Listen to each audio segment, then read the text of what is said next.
friends, my name is Payal Chandiramani. I want to thank you for all your comments and questions that I received after the video of self-love. I'm glad that people are at least thinking of self-love.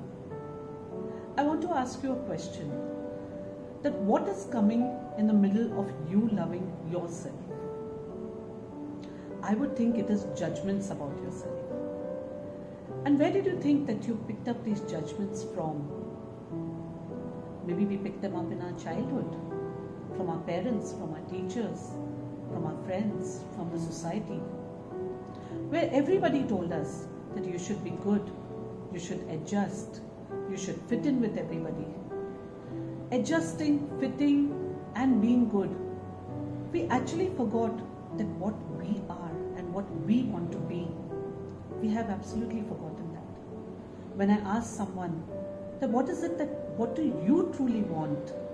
She was in tears. She said, I really don't know that what it is to be me and what do I really want. So all these judgments that we received as children, we carry them with us even as we grow older. How?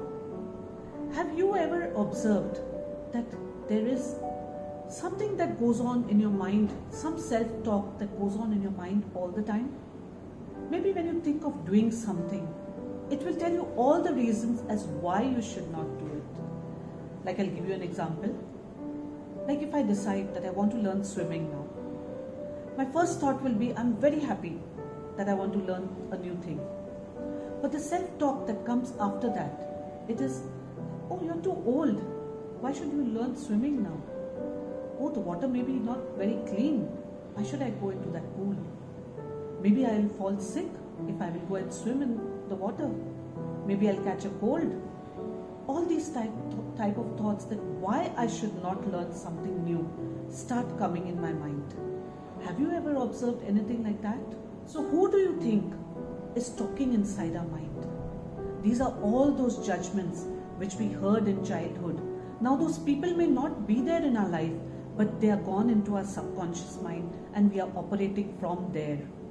So this is the tendency of an untrained mind. It will always take us towards the negative and downhill. Now I want you to imagine that you have a best friend, and if your best friend is feeling low, what will you tell that best friend? Will you motivate them and bring them up? If your friend tells you that I'm ugly, what will you tell your friend? Will you tell her that you're very beautiful, or you will agree with her? If somebody is not feeling well, will you motivate them, or you will tell them, oh, you are going to die now? You always motivate your best friend. Same way, whenever we catch ourselves, there's some negative thought or there is some depressing thought that is coming within us, if we pause at that time and just like we motivate our best friend, we motivate ourselves, no, I'll be fine, I'll be okay, I'll come out of this. If we motivate ourselves and come out, then that self-talk, the critical self-talk stops. When you find yourself going into self-sympathy and into the trauma and drama of the mind, can you lift yourself up? Can you motivate yourself the way you motivate your best friend? Can you be your own best friend? Now imagine that if you're very critical with your best friend and you keep criticizing her for everything, how long will she stick around with you? Same way, this negative self-talk and criticism that goes on within, how long are you going to stick around with yourself? And that is why there is a gap between what you show the world you are and what you are within actually. You show the world you're very happy, but deep down you may be depressed, you may be feeling low. So who is going to fill this gap for you? Do you think that somebody from outside can do it for you? Let me tell you, that's never going to happen. You may try it for as many decades as you want. It will never happen. It has to be from inside to outside. As much as it comes from outside, it's not going to fill that vacuum. Only when it starts blooming here will you feel that self-love, and then it will emanate from you to everybody around you. Self-esteem is not what others say to you about you. It is what you say to yourself about you. So we can start this journey right now, that instead of looking for all these things for somebody else to love you from outside, for somebody else to validate you, for somebody else to appreciate you, if we start that now to love ourselves, to appreciate and acknowledge ourselves, our journey will become much simpler. The way is always from in to out, and it is never from outside to in. When you have it for you, others will have it for you too. But for that, you need to do this small exercise. Take a diary.